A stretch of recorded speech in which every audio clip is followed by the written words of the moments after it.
Here's a question. Do you need luck to be wealthy? Brian, I am so excited about this because this is actually a question that was born out of a recent private live stream that we did, and it was awesome. It was an interesting question. It was framed up, and we said, you know what? That's so unique. We should talk to our people about that because we love being able to answer questions that you care about, answer the things that are most important to you. And so the very first question we're going to kick it off with, Brian, is exactly what you just said. And this question, it actually came from eMoney as the person that asked this.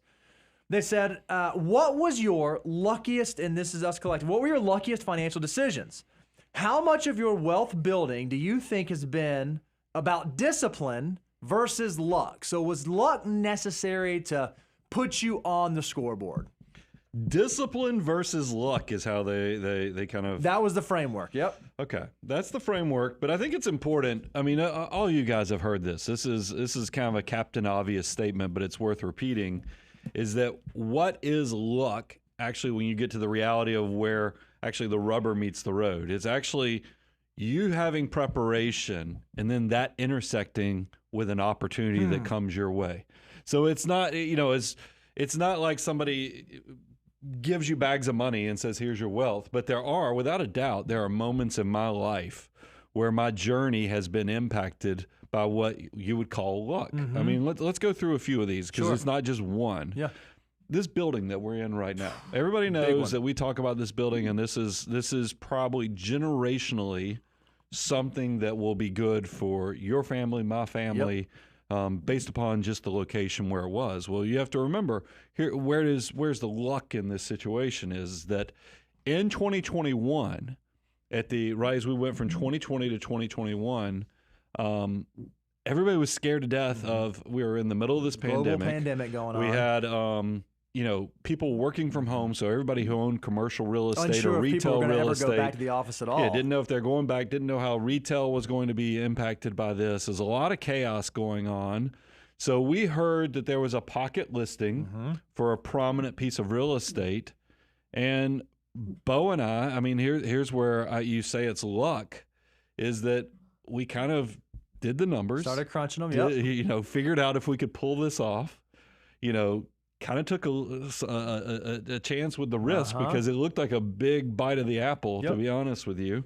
And then we grabbed that brass ring of opportunity. And that's the thing. And then I also think, we've talked about, I think about the fact that I watched Clark Howard in November of 2005, November, and then I also got my iPod in that exact same period of time. Those two things intersected with the fact that I started the podcast in 2006, January of 2006. I think about the fact that we got offered an ad with Progressive Commercial to do over-the-road truckers. Not something we were seeking out, something we were looking for. And at the last minute, because it was supposed to be only a podcast series, the ad producer says, we need 2 videos. And we're like, we don't do videos. You hired podcasters. We don't do videos. He goes, go find somebody with a camera. I'll interview them. We're going to make this happen. You're going to do 2 videos for these truckers. So we agreed to it so we could get paid on it. And then it went so well, voila, luckily, we landed on YouTube. Yep. I mean, so you think about those things, and then you think about some of the people that work for us, the luck of who we met, that it set in motion this spider web of intersections that created additional opportunities. So, but Bo, I'll leave this part for you. The question part of this is, was it the discipline or was it the luck that made you wealthy? And you and I both talked about this. I don't know that we think luck has been a multiplier, an amplifier, but is that what actually created the wealth? No, it's not the thing that created it. See, even before some of those happened, we were already making the decisions that we talked to you guys about. We were living on less than we were making. We were saving for the future. We were exercising deferred gratification. We were making our money go further than our peers. We were already navigating those things. And because we had been doing those things, we were positioned well to be able to capitalize on these opportunities. So I wouldn't say that the luck is what allowed us to achieve a certain level of wealth. It certainly did amplify it, and it certainly did help boost it, but it was really the behaviors back from, you rewind and listen to all the stories we tell you guys from early on when we were just starting out. it was that kind of mindset that ultimately led to wealth. It's just being prepared for those opportunities to be able to grab them has been an awesome thing that's allowed that to be amplified. And that's even inside the Millionaire Next Door, Dr. Stanley, one of the things he talks about, one of the traits of millionaires is they recognize market opportunities. And that doesn't mean like going to, buy cheap stocks. I mean, that can be part of it, but they recognize opportunities and they capitalize on it. Well, part of making sure you're always prepared is making sure you're always in a position where if an opportunity does present itself, you're there to be able to take advantage of it. Just like we were with this building, just like we were with the video and with the YouTube. And I think that you can all do that. And when you look back, you say, oh, wow, yeah, there were some things that kind of fell into place, but had I not positioned myself in such a way to be at the place where that thing happened, then it wouldn't have been possible. I think about, anybody who's read Millionaire Mission, my book, you can tell it's kind of a love letter to my father, my late father who passed away back in 2000. But I can't help but think about forever during my childhood, we'd ride by, it's right next to, there was a tractor repair place because that's where my dad would go get his chainsaw sharpened. And we'd go, get the supplies to change out the oil on the lawnmowers and stuff. But he'd always, every time we'd ride by that section of town, he'd be like, this intersection right here, this is going to be something big someday. If we ought to, I ought to go invest, or whoever owns this or buys this is going to really make a lot of money someday. And I heard this for years. And my dad never did anything with it. And then, sure enough, that intersection is turned huge into now. something. I mean, if you could see all the shopping centers, and then it's kind of a new town center of my old hometown is right at that same intersection where those two roads came across. And it does make you think, because I think about, like, back to this building since I was the first example. If we didn't have 6 figures of liquid capital, 7 figures of liquid capital. I don't know why the numbers are off. The 7 figures of liquid capital, the whole thing doesn't happen. That's right. So that's the part, is that you can see things that are out there that are opportunities, but if you don't do the preparation, if you don't actually have the action, it never turns into luck. It's just basically you dreaming and pontificating on what could be. One of the best ways that you can set yourself up for success to be in that lucky position is make sure you subscribe to the channel right now so you can stay up to date on all of the information we're putting out there. E-Money, if you're out there, we would love, you may have noticed, Reeby's not here today, so she can't tell me no. We're going to give away some tumblers today. So E-Money, if you're out there and you would like to get your tumbler koozie, you can write winner, WINNER, at moneyguy.com to claim your tumbler. And by the way, we want to give away even more tumblers. So if you have a question that you want us to speak to, make sure you're getting it in the chat. The team is out in the wings collecting your questions so that we can load you up. All right, Brian, you ready for the next one? Ready for the next one. This one is from Feeden with a PH. It says, I hear about the milestone of your first $100,000. Does it make sense to do an in-service rollover with my current 401k so that I have a large pool of money in my IRA to benefit from compounding? All right, so I'm gonna lay this out. I've heard you say there's a milestone of having $100,000 invested. Well, does that mean I need to pull $100,000 out of my 401k so that I can get that money working for me? That's the first part of the question. And I think there's like this subtle other part of the question that's, hey, if I have a 401k or I have an old 401k, what do I do with it? How do I navigate that? How do I manage that? So let's, first of all, we have a great resource. Hey, new resource. I want to tell you, moneyguy.com/resources. We actually have what happens if you have a 401k at an old employer. Now, this is Feedon. Is that how you said it? Yeah, that works. It sounds like they're trying to figure out how they get to that 100,000. And they're thinking this is a numbers game, that it has to be in one account. So they're like even considering an in-service distribution from their 401k.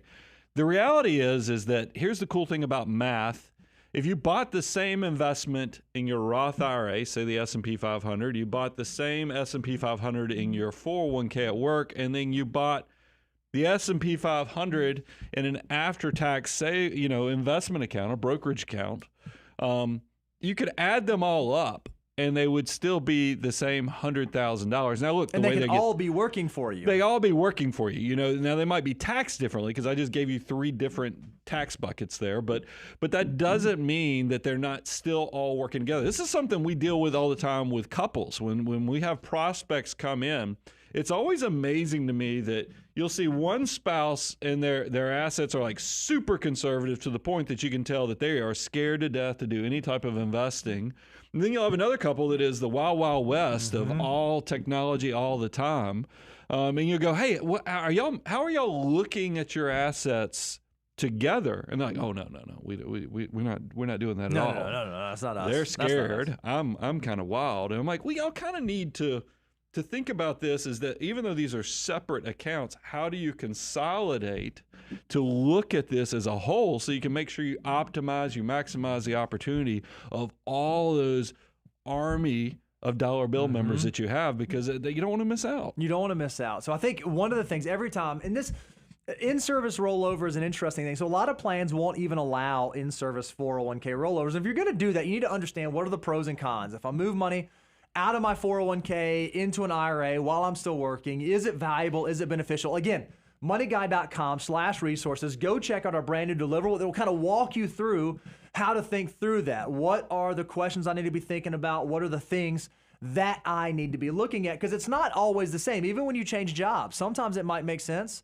to leave one behind, or sometimes it might make sense to move it to your new 401k, or sometimes it might make sense to roll it into an IRA rollover. So you want to make sure that you are well informed of that decision. But I love what you said, Brian. The big thing is you want to make sure that all of your soldiers inside your army are on the same page, working towards the same goal. You don't want to take any of them for granted and just have 15 different things and 15 different places moving in 15 different directions. We always use this example when we're talking with prospects. It's like if you had an orchestra and every member of the orchestra was playing a different sheet of music, all you would hear is noise. It would do nothing. It would not come out beautiful. But if you can get all those different instruments playing on the same sheet of music, well, what you can create is something beautiful. Our finances are no different. So whether you have IRAs or 401ks or taxable brokerage accounts or whatever type of investment vehicles you're using, if you can make sure that they're all working together towards the same common goal, there's a much higher likelihood of you hitting that goal in a much more effective and efficient manner. Also, and I don't want to minimize that $100,000 bowling point, because just check this out, guys. If you're making 8%, and that's a very moderate, because if you just did the S&P 500, it's averaged 10% over time. Yep. So we're using 8% just to ward off the trolls. If you were just putting a Roth IRA contribution in every year, it's going to be right in between years 9 and 10 that you would hit that $100,000 mark. And you're like, well, gosh, there's a lot of quit in between there. So I don't know if I'd stay the course in 9 or 10 years, during that 9 to 10 year period. But here's the reality. If you can stay the course and actually keep being consistent, keep putting that money in there, the last $500,000 on your journey to your first $1 million is going to be done almost 2 years faster, meaning that you're going to get 5 times the wealth building 2 years faster than that first 100,000. That's the power of compounding growth. Get in there, let your money work, and do not quit just when the getting's getting good. When the getting's getting good. By the way, I said the name wrong. He or she corrected me. He says the name is P Head In. That's how you say it. P Head In. P Head In. So, P. Hedden, if you would like a tumbler that also doubles as a koozie, you can write winner, WINNER, at moneyguy.com. All right, Brian. So I have another Big John story. P-head is what my dad would call everybody who rode around in super jacked up trucks. Oh, if they had like a big truck on P-heads. Yeah, if they had like a 6-inch lift and cutting you off in traffic, he would be like, look at that P-head. He's like, look how small their head is. So I don't know. Just hearing P-head in made me think of my father. That's hilarious. Big John. That's great. All right, Brian, you ready for the next question? All right, this is from Rob. Rob said, I'm a new grad, and I'm just starting in my career working at a state agency.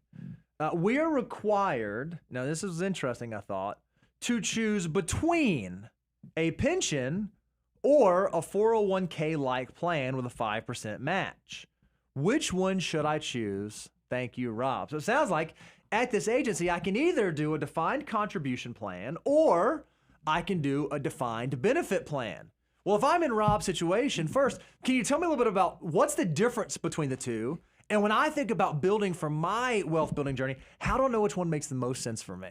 Yeah, this is going to be fun with math with Rob, is because defined contributions are plans where they don't know where your money is going or what it will be worth. There's no guarantees on that. It's up to you to kind of put the money to work, to invest it and let it grow. So the only thing that's defined is that they're going to contribute. They're going to give you a matching contribution. It sounds like in your case, 5%. So this could be an outstanding thing. If you think about, money that was invested in the 80s or 90s, like into the S&P 500, is worth, like, it will blow your mind if you go see what, $10,000 has become if you invested in 1980 and then fast forward through a typical working career.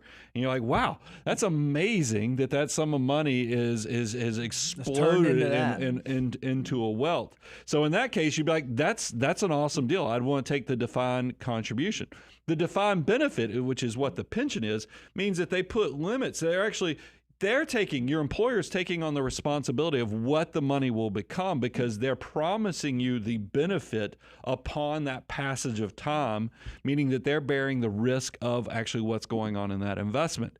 So that means that we've got a math problem here, Bo, and there's going to be multiple variables where you have to figure out which one do I think is better for me. And there's several things. I'll give a few clues and then let you kind of close it out. Sure. I think a young person, this is something if you know in yourself that you're going to be consistent, that you're dedicated and disciplined to saving and investing, the defined contribution is tremendously valuable, because you are the master of the domain of how you're investing and what is going to become. For those of you who struggle with that discipline and just don't think you'll put in enough money, then you need to back into what is the promise they're offering you, because if it's something amazing, where you do the math, you back into what you would have to actually make as a rate of return, and you realize, oh my God, they're over-promising. This is the best thing since sliced bread. You could take advantage of that and then go still load up your Roth and all the other things. That's what I was going to say. I'm trying to, I'm working with my girls right now on like opportunity cost. I'm trying to teach them the difference. Like if I choose one thing, I'm giving up another, and I'm trying to like get their head to wrap around that. What I love is when you can keep options in your corner. And what I think is great, when you have this choice between a defined benefit or defined contribution plan, if you forego the defined benefit and you do the defined contribution, yes, you're going to get this 5% match, which is amazing. But there's not really anything inside of your ecosystem that allows you to go create that pensionable benefit outside of like Social Security. It's the only other thing that exists that will allow you to do that. What I think would be really interesting, again, you have to do the math, because you have to see, okay, how valuable is the promise they're giving me versus that 5% free money that they're giving me? And I have to weigh those two. But once I've made that decision, if the pension is interesting, I might take advantage of that, because I won't be able to recreate that thing in the future. But then, in addition, just like you said, I'm going to be saving like a banshee. I'm going to go max out my HSA, max out my Roth IRA. If I do all that, well, then I'm going to open up a taxable brokerage account, and I'm going to have a best of both worlds. I'm going to definitely contribute to my future, but I'm also going to have a benefit that's built in for the future. I think it's possible to potentially do best of both worlds. And here's a little extra bonus point, just to measure twice, cut once on this. If you find out that the pension is super rich, meaning it's really overpromised, and you're like, how in the world can they do this? You do have a next step you need to do. You need to go find out how well funded the pension is. And if it's grossly underfunded, that still might not mean that you do it, but you just need to go see how close your projected benefit is to the Pension Benefit Guaranty Corporation's protections. Because that is one of those things where there's a lot of pensions out there where people were overpromised, and then if you get way beyond what the government is going to protect, or with that Pension Benefit Guaranty Corporation, you might be really getting a false promise. So just do that extra step. And then I want to flip this, because Rob is actually a new grad. He's at the beginning, so he really does have the dilemma of trying to figure out what will become of the assets and investing. But there's a lot of you out there that will also be approaching retirement, and you'll come to us and you'll call us and you'll say, hey, I can either take a lump sum, or I can actually annuitize my pension and turn it in. What should I do?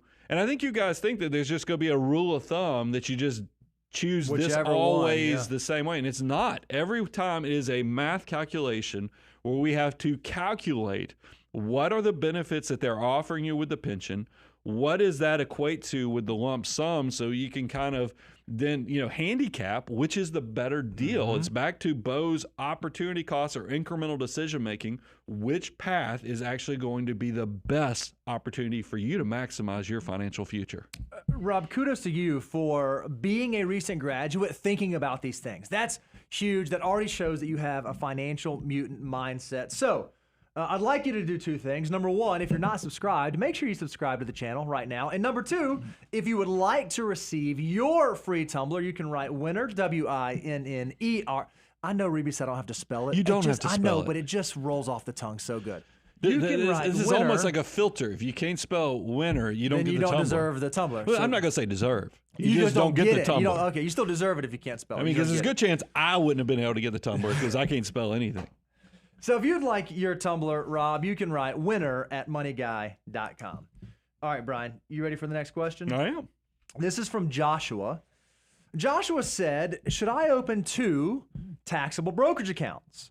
One for retirement and one for larger lifestyle purchases, such as a down payment, a nice watch, and or a dream vacation? Or should I just stack cash for these things? So again, I love these questions that are multi-layered. There's 2 questions in here. One is, if I'm saving for like intermediate term goals, do I invest those dollars or do I build up cash? How do I decide? What's the mechanism there to figure that out?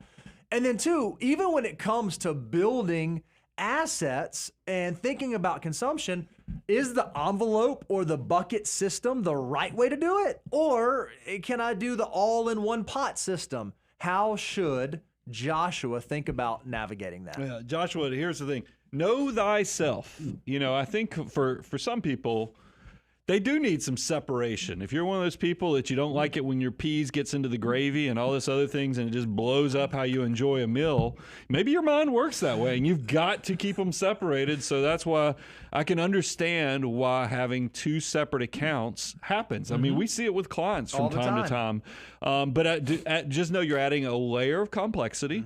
There's going to be 2 accounts now that you'll have to keep up with for taxes. 2 1099s. Two accounts that you're going to have to attach to the bank accounts for the transfers and everything. Just know that you're adding a layer, but there's nothing wrong with it. I also don't mind sharing that a lot of high yield savings accounts, online savings institutions, like I know I was looking because we have a show coming up and I had to log into Ally for one of my accounts. They have savings buckets built into a singular account, the thing. right? So you can actually allocate resources, and even though it's the one account, you can actually kind of create savings buckets for yourself if that's something you need to be successful. So it's really, Joshua, one of those things where you've got to figure out, what do you need to be successful? Know how your behaviors are, know how your habits are, and create a structure that maximizes you. All right, so then there was a second part of the question. So that's like, should I use multiple accounts? The other one was, hey, I want to save up for things like, and he said, dream vacation, a house down payment, or a nice watch.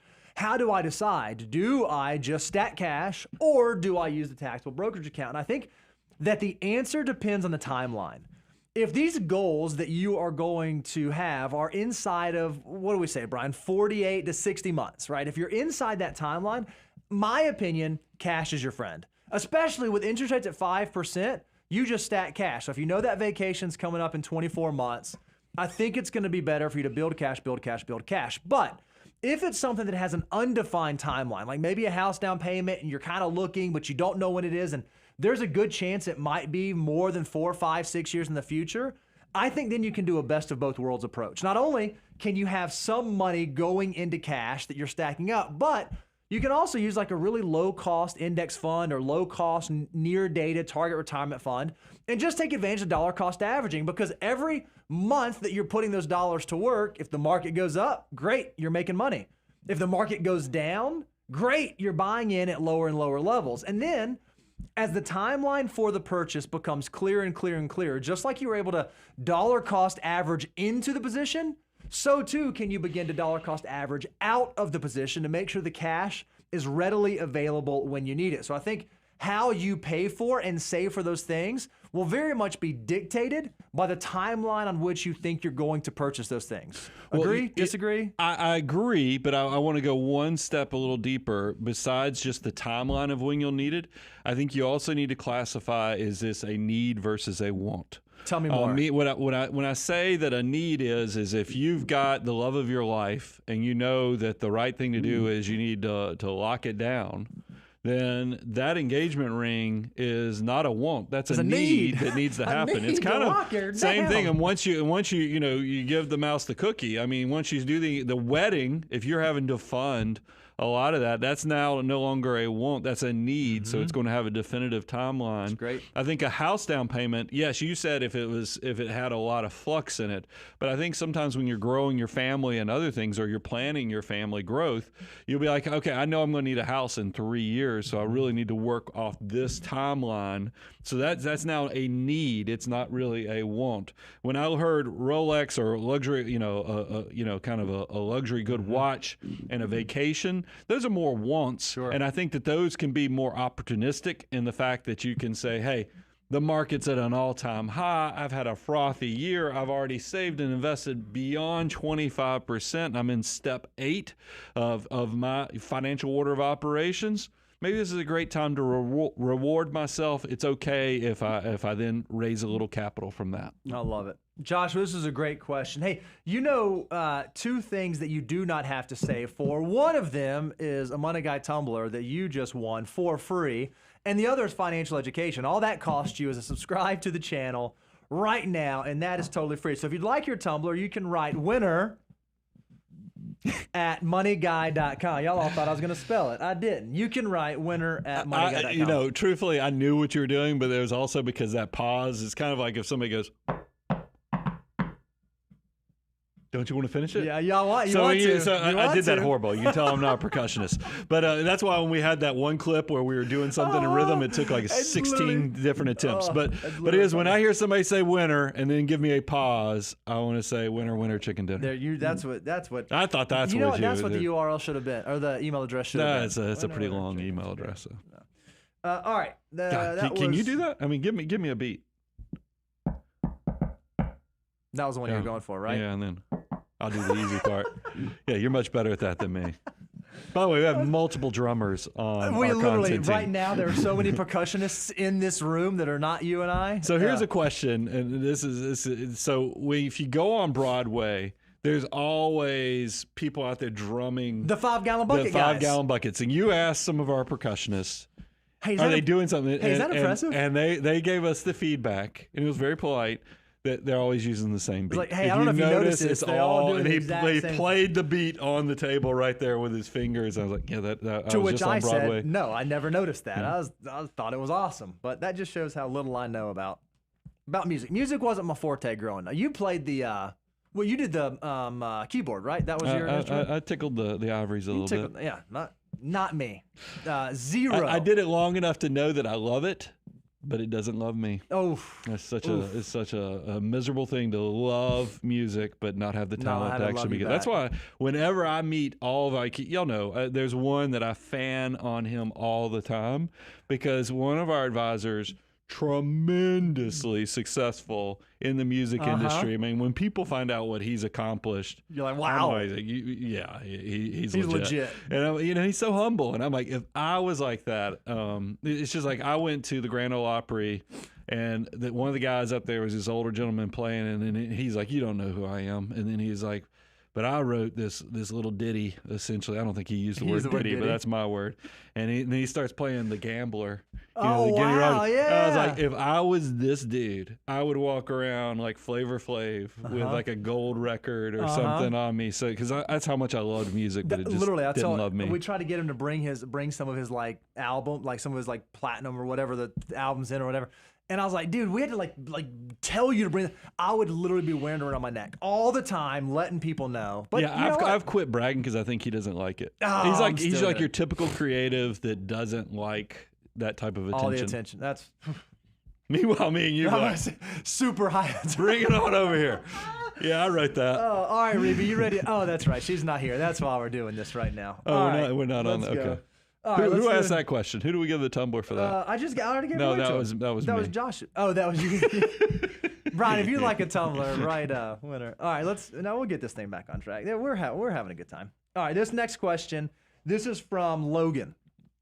All right. Logan said, is there any recommendation for... Is this Wolverine? I don't think it's Wolverine. Okay. It might be. It could be. Is there any recommendation for where best to hyperaccumulate after 25%? Is it fine to continue in my 401k as 25% does not max it out? In other words, I'm hitting 25% before I get fully out of step 6. Or is there an advantage of holding or investing it elsewhere? Yeah. We get this question This is a all the great time, Brian. How do we think about that? I know that if only there was an easy solution. By the way, you too should go to moneyguy.com/resources, download this solution, but also subscribe to the channel. Yep. This is a financial order of operations question. Without a doubt. How do you graduate beyond step 6, which is max out retirement? You've already heard Logan share that he can reach 25%, but still not max out the full what the government allows you to put into the 401k. That means that he's extremely disciplined in actually maximizing his saving opportunities, but his income hasn't quite reached a point where it actually loads up when you get to 25% to the full $23,000 that the government allows you to maximize. Yep.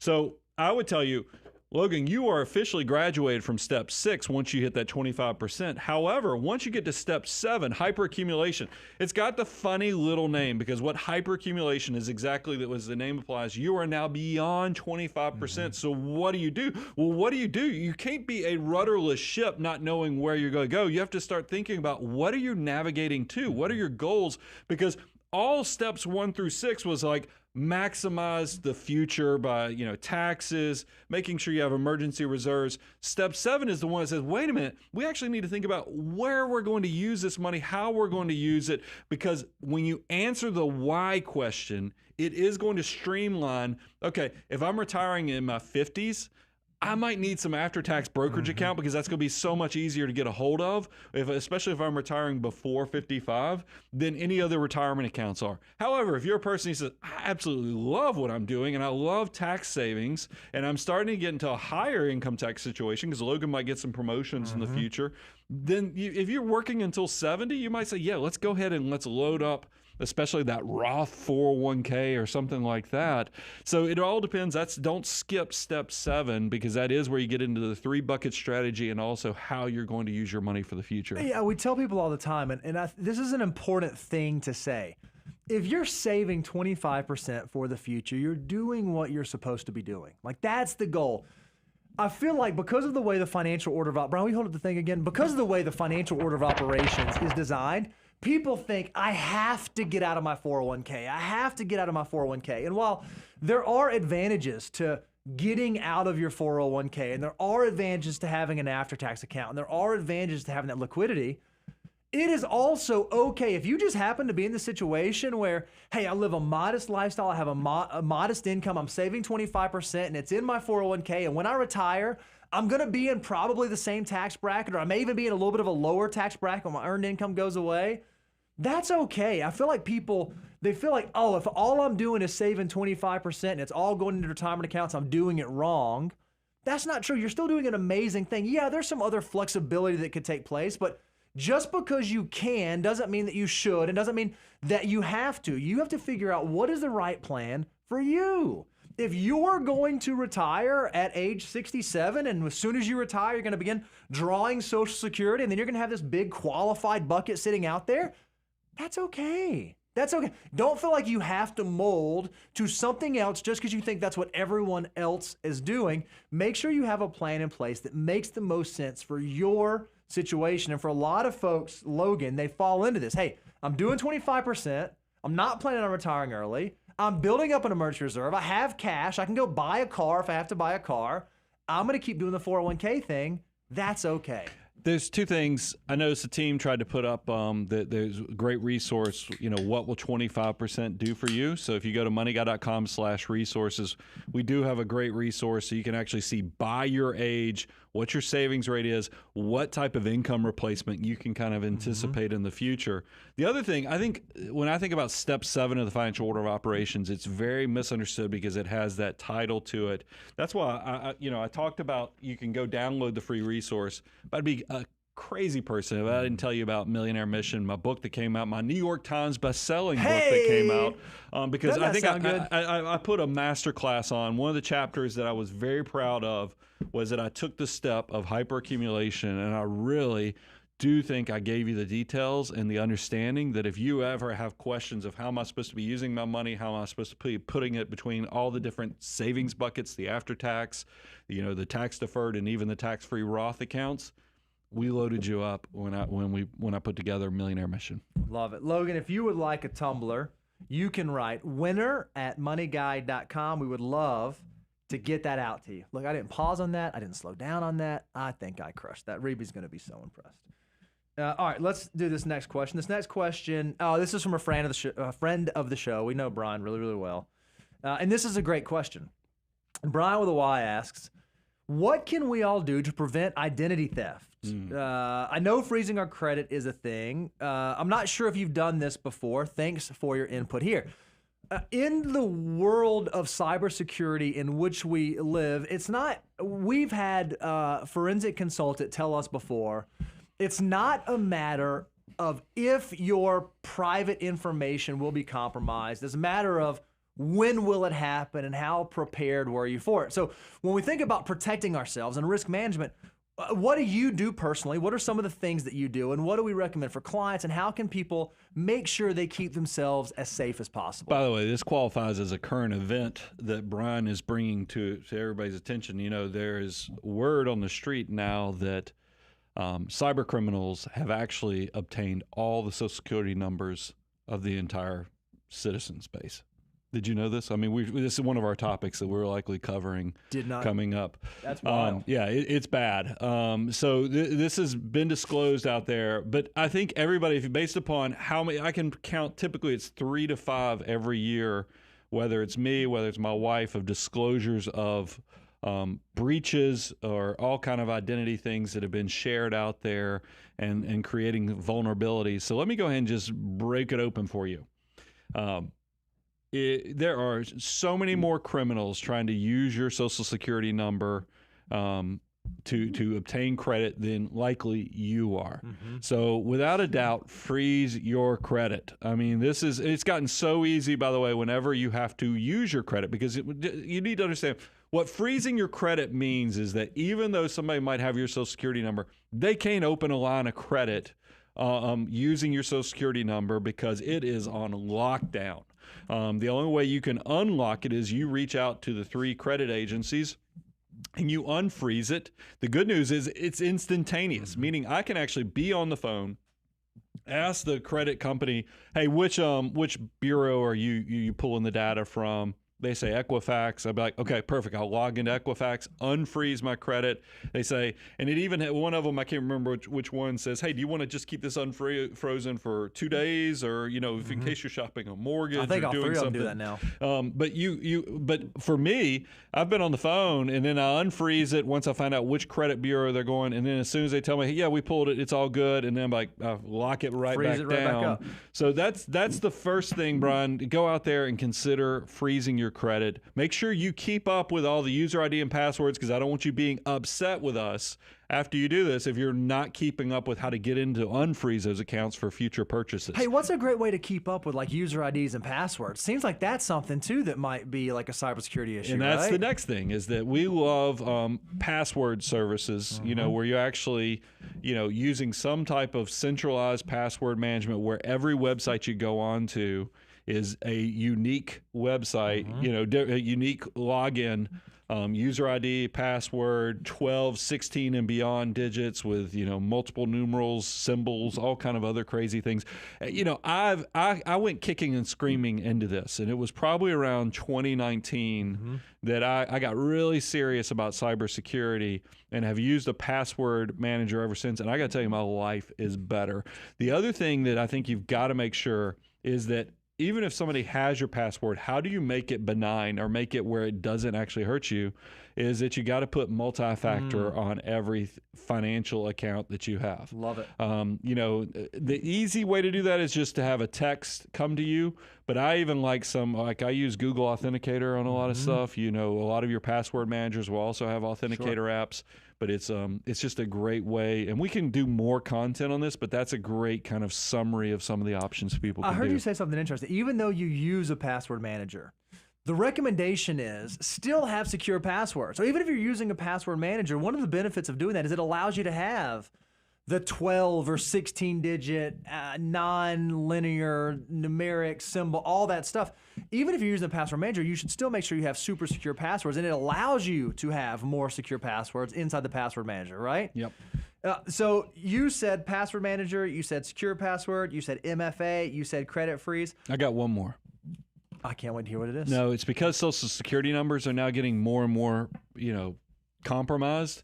I do think that we're going, and this is part I will have to prepare and research another step into when we do a full show on this, is how to protect your Social Security number so people don't file taxes on your behalf. And, you can get you can get an ID, you can get a PIN with the IRS and other things. There's some proactive steps you can do. But I think that is going to be a big vulnerability that as these Social Security numbers start getting sold out there on the dark side of things, that you need to be protected. The last thing that I'll throw on top of that, if you have your credit report frozen, that should be the thing that locks everything down. But you are also entitled to free credit reports every year. You can go to annualcreditreport.com and you can go pull your credit report and make sure everything you see on there is something that you recognize. And if you pull your credit report and you see an account or a name or something on there that you do not recognize, you can obviously call them and figure out what's going on there. One of the best ways to make sure that you're protecting yourself is to be offensive, is to be on the offense, to make sure you're looking your stuff, reviewing, to make sure there's nothing nefarious going on out there that you do not know about. And if you are the person that has 5 different variations of one password and you think you're smart, guys, you got to get better than that, because they're getting better and better. I think that there's also going to be more scams coming with the rise of artificial intelligence. I run the payroll still, the most expensive payroll operator in the world, and I'm amazed at how many bogus payroll update requests I get every month. And I'm like, you scam artists have to know that I can walk down the hall. Yes, we're getting big with over 40 employees, but I know who everybody is, and I can go walk down the hall or Slack somebody and say, what's going on? So, but be aware that these things, I think they're going to get worse, not better. So plan accordingly. Love it. Brian, I'm going to say the thing for everyone's benefit. You've already got tumblers. We're not sending you another one. He probably has tumblers. I'm about to say he got a bunch of them. But for generally speaking, if you want tumblers, you can write winner at moneyguy.com. All right. It's just winner. It's not duh. That's right. Just winner at moneyguy.com. All right. Nope. That's not right. That spells band. This next one is band videos. Is this you, Meg? Is this you? This not you. All right, band videos. Is it like band?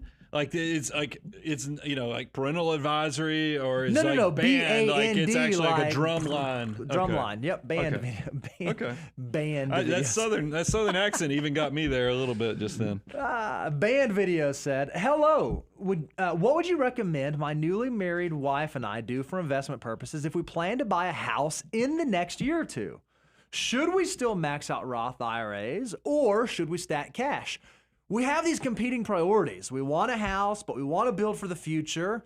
What do we do? Is it all or nothing? How do we decide?" If only there was a system, just like we learned, please excuse my dear Aunt Sally, in school to learn the order of operations with math. There's a financial order of operations, and band videos You didn't have to go to Bandcamp to learn this. Just go to moneyguy.com/ that wasn't even good. That's why I couldn't even finish because it wasn't good. Joke. Moneyguy.com/resources. You can download the financial order of operations. And this is something, look, I get it. When you're starting out, especially as a household, and you're trying to get on the same page, have great communication, and you have this desire that you also want to have a house, we build that into the plan. That's why we have the ground rules, but we also have, when you get through steps 1 through 3, they're your ideals to make sure your financial life doesn't get stuck in the ditch with some emergency, highest deductible covered. Your employer match, when somebody's offering you 50%, 100% guaranteed rate of return, you can't sleep on that. You got to make it happen. Step number 3, high interest debt. How can you ever get ahead if you're paying somebody else 20+% with credit cards and other high interest debt providers? Step 4, here's where you are. You're trying to figure out, okay, how do I do a house down payment plus keep my financial journey moving forward? This is why with your first home purchase, we are one of the pundits and financial talking heads that did not have to change our rules for all the craziness that happened over the last 3 to 4 years. We have had the same rule because this is the way we walked in our journey. Is that first house, you get a one-time grace of 3 to 5% down payment. All the other pundits were talking about 20% forever. We knew that even financial mutants, typically to get in that first house, because the real estate market's running from you because it's leveraged and because it's also got inflation and other factors working against you, you need to get in that first house. So 3 to 5% is going to let you keep it from running away from you. And you can build that 3 to 5% within your emergency reserves. Emergency reserves of step 4 is 3 to 6 months, but there's nothing wrong with you really leaning heavily into the 6% and even beyond so that you can actually get to having that 3 to 5% down payment. Yeah, not knowing your individual situation, Band Videos. I love the idea if you could still do both. If you could build up for a down payment on the house, but at the same time not forego the employer match in step 2 and not miss out on funding your Roth IRAs and miss out on the HSA, because one of the hard parts is Roth IRAs are so good, they limit how much you can put in there annually. And if you don't fill up that bucket this year, you don't get to go back in time and fill it up in the next year or the year after. So every year that you can get it maxed out and you can put money in there, it is so valuable. And if you don't believe me, I want you to go to moneyguy.com/resource. We have a wealth multiplier calculator. You didn't say how old you were, but I'm going to assume you're on the younger end. I just want you to go take this year's annual Roth contribution, $7,000 for those under 50. Drop it into the wealth multiplier, put your age, and look at what that single Roth IRA contribution, that single max out can turn into by the time you get to retirement. And let that be your motivation to figure, okay, how can I do both? How can I still max out my Roth, still do that, but also save for down payment, use the Money Guy rules, use the Money Guy checklist, use the Money Guy tools to be able to get that 3 to 5% down and still manage to do the best of both worlds. You just did it. Check mark. You got to go to moneyguy.com/resources because it's not just the wealth multiplier for looking at your Roth. It's also the house buying checklist. It's also the house buying, calculator that we have. It's all there for you and it's all free.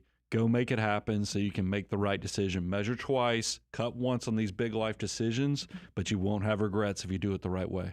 Band Videos, that was a great question. If you would like a tumbler, you can write winner at moneyguy.com, and we would love to get one out to you. Didn't you just hear chicken dinner just It rolling doesn't feel right natural. out? To not spell it doesn't feel natural. That's coming up in post-production. We're going to talk If you about that. spell, I'm going to say chicken dinner as you're spelling. Do you know how long it's going to take for us to give away every tumbler if we do that? All right, I'm in. I'll say it. Let's do it. All right, here's the next question. This was from Kevin. This one's interesting. I know your answer, but I don't know which direction you're going to go with it. Kevin asks, hey, why don't you guys use margin accounts for your Money Guy Mutant investors? For those of you that don't know, margin just means, hey, sometimes financial institutions where you hold your brokerage accounts will actually let you borrow money against those accounts. So if I have $100,000 in an investment account, they might issue to me margin where I can borrow $50,000 against that account. And you know what I can do with that $50,000? I can then go invest that $50,000. So I'm actually investing 150% of what I was able to have invested. That's the way a margin account works, and you got to pay it back, and it accrues interest. And so Kevin's question is, hey, for financial mutants, right, Why don't you do that? Why isn't that a strategy that you guys pursue? Well, I'm going to give you the easy answer, and then I'm going to give you the actual logical answer too, so you understand there's a why behind this. The easy answer right now, interest rates are high. It's not even a viable thing with interest rates where they are. But even if we get into a lower interest rate environment, let me tell you when and where this might make sense so you don't fall into this siren song of the benefits of leverage on all aspects of your life. Look, if you look at our financial order of operations, there's already elements of leverage. You think about your first home purchase. That is a leverage opportunity. We're going to tell you to put down 3 to 5% on your first house. You're going to go mortgage the rest. That is you taking advantage of leverage with the real estate of your primary residence. Margin is one of those things where you could use the leverage either to just borrow off of your assets, or you even could have access to investing more with a margin loan. But realize anything that is levered, there's risk. And, you know, and look, you can maximize. It can be a multiplier when you use leverage effectively. But you know what my favorite Uncle Warren talks about is that when the tide goes out, you can tell who's swimming naked, who's skinny dipping. What happens, Brian, if someone has a margin loan out and all of a sudden the tide starts going out? I mean, because realize these things, they don't, when it rains, it pours, guys, because you will lose your job. The stock market will go down 25%. Banks will just stop lending money because they're scared to death too. And you're sitting there just butt naked, just not knowing what to do with yourself, and you're going to get caught in a bad situation because you didn't get steps 1 through 7. If you want to know what to do with your money and where you can do levered debt, I think it's really a step 8 of where I talk about abundance goals in the financial order of operations, because you'll have the financial foundation underneath you so you can hopefully weather whatever gets thrown at you financially so you don't get yourself in a situation, but don't do it too early, Kevin. By the way, I think I said butt naked where it's buck naked. You know, there's people say it all different ways. I just wanted to cover that part too.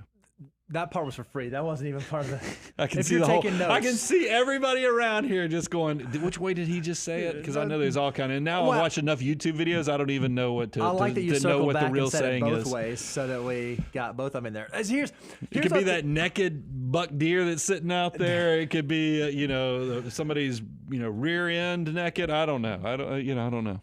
Yep, I love it. I think that's great. Here's when it comes to making financial decisions. You're back to Kevin. One of the things you always have to make sure of is you have to assess the risk that you're taking on, and is it really worth it? Here's a real practical example. I could be really, really risky and keep no cash in my emergency reserve, and chances are I'll be fine. If no emergency happens, I can get those dollars invested. I can have them working for me. But realistically, what was the benefit? What was the benefit that I received relative to the risk that I took on? I hung it all out there, put it all at risk, and if it went bad, it could tank me, and if it goes good, I have a few more dollars, I have a slightly higher percentage, I have a slightly better rate of return. I think margin investing is very much inside of that same vein. It's one of the reasons why you look at one of the most successful investors ever, Warren Buffett. He talks about this in annual shareholder letters. Hey, we build up cash, and what we do is we wait for opportunities and we deploy cash to be able to take advantage of opportunities. He doesn't say, hey, we leverage our portfolios to 170% and we make sure we maximize our equity exposure, because he recognizes that the risk that you're taking on in doing that does not justify even the potential reward. So before you enter into some kind of transaction like that, make sure it's a great time, even though we don't often talk about it this way, it's a great time to put on the 3D glasses. The reason that you would margin is because you're already thinking about the dream plan. What is the absolute best outcome from this? You need to spend some time in the do-do plan. Okay, if it goes wrong, what am I sacrificing? What am I going to put myself at risk on? What are the hard decisions I might have to take? And if I have to do that, was all of this even worth it? And I think you're going to find, Kevin, if you're a financial mutant doing all the stuff that you're supposed to be doing the way you're supposed to be doing it, you just don't have to take on that kind of risk. Between me mispronouncing stuff and then you talking about the 3D glasses and the do-do plan, this might be the first video ever that's going to get an explicit It gets lyric explicit. thing. It's going to be like NWA and then the Money Guy show because of this one clip. NWA and the Money Guy. Honestly, when you're listening on Spotify, I think those two normally play right after each other. Money Guy and then NWA. I love it. All right, Brian. Hey, if you would like, that was Kevin. Kevin, if you would like a tumbler, you can write winner at moneyguy.com. All right, Brian. This next question is from Ben. Ben says, how do you come up with a target for $529 college savings for a child? I have a 1-month-old. Congratulations. I don't know how to account for school choice and the probable increase in college costs over the next 2 decades. Brian, I love it because as you sit here, you have a student in college that at one point was 1 month old. And at some point, young money guy Brian Preston had to decide, how am I going to project this? How am I going to think through this? And how am I going to tell clients how to do this? What's your answer? How can Ben go about navigating this? So Ben, I'm going to tell you, first we'll give you the ground rule part that obviously you need to be saving and investing 20 to 25% for your future retirement before we're loading up your children, because it just like they tell you on the airplane when they're going through all the safety protocols, put your oxygen mask on first before you help out the kiddos. Well, 529 is the same way. Now, here's what I did, and it is true. I have a daughter that I moved her in this weekend for her junior year of college. That's crazy that she's already a junior. And here's what. So the state of Georgia, when I was when my oldest was born and we lived there, they had a tax benefit that if you put in $2,000, they would give you a state tax deduction. So that's a guaranteed 6% right there. So I started doing $2,000 a year for each of my kids. A few years later, I mean, it was actually quite a number of years later for my oldest. They pushed that up to $4,000, and then they pushed it up to $8,000. I think we'd moved out of the state by the time it was $8,000. We did. So the most I'd ever gotten was up to $4,000 a year. And I'm happy to say that me and my oldest, we just cleaned out that her account for her third year. Mm-hmm. So that just doing that modest sum, that $2,000, was amazing how much it grew and worked. And she got some scholarships. I got to give her credit as well because she did her part, got a scholarship that covers 60% of the tuition and fees. But I was happy to say just saving at that modest level covered 3 years of her 4-year degree. So it doesn't have to be a ton, but I would say, now look, that's me. You know, it's better to be lucky than good sometimes. Sure. And that ties into what we even started the whole show about. But it is, if you want to put some math behind it, I think you can go look at, state institutions or private institutions that you're interested in, back into the math of, use a very moderate conservative, because you can use a lot of age-based programs out there. That's what I did with my daughters. So it's very aggressive in these programs, and then as they get closer to actually needing the money, it's got its own glide path down into conservative investments. Yeah, I think a great thing you can do is, just like you said, you can either go look at specific universities that you think that your child might be interested in, and you can go. It's very easy to go. You can go to savingforcollege.com, or you can actually go to the individual university websites and see, okay, how much does tuition cost, how much are fees, what's room, what's board, and get sort of an all-in cost present year.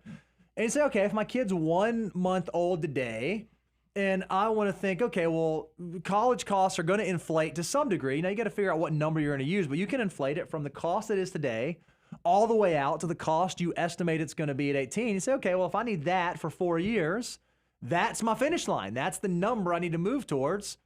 Is our goal, and this is where you and your spouse will need to sit down and talk, is our goal to pay for 100% of college? Is it to cover 75% of the cost? Do we want to make sure that we can cover 3 years but not overfund? And then how well are we doing saving for our own financial future? And once you define those things, then you can figure, okay, maybe our answer is, hey, $100 a month will get us there. Or maybe it has to be $250 a month. Or maybe we can only do $40 a month. But if we start now, it's going to be a meaningful sum.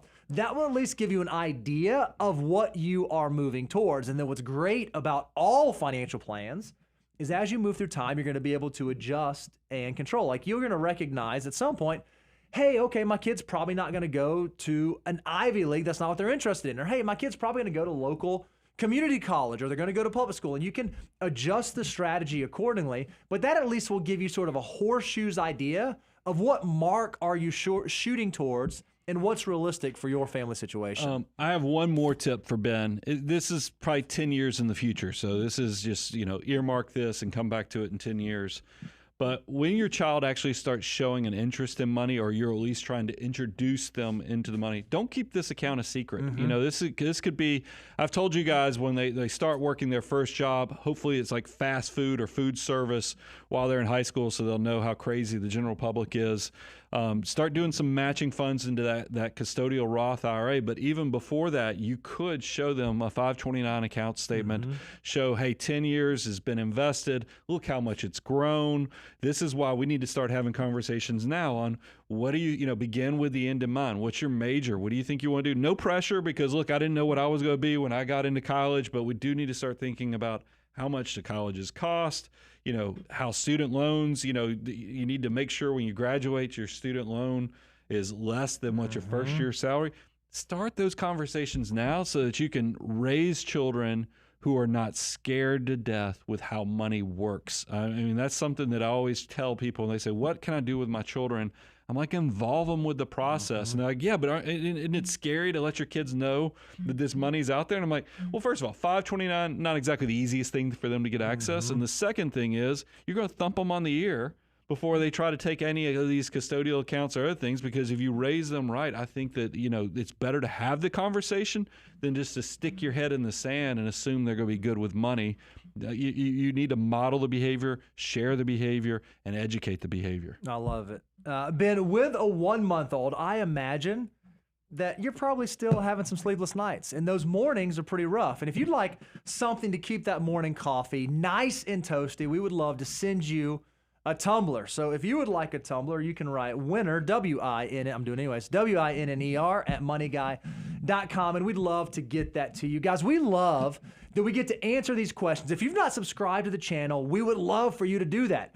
If you've not gone out to moneyguy.com and signed up for our weekly newsletter, you are missing out. It comes out every Saturday morning, and it is chock full of all kinds of insight and tidbits that can be incredibly valuable, but the only way that you can get it is if you go out and subscribe. If you're not using the resource page, if you're not taking advantage of Beyond the Basics, our blog, we want you to be doing those things because we believe there's a better way to do money, and we want you to stay dialed into everything that we are doing here so that you can do money better. Yeah, Bo, everything you just described with all the resources, the subscribing, is really taking ownership of your financial future. And that's so important, because if you don't take ownership of your financial future, it's going to own you. Guys, I'm your host, Brian Preston. Bo Hansen, Money Guy team, out.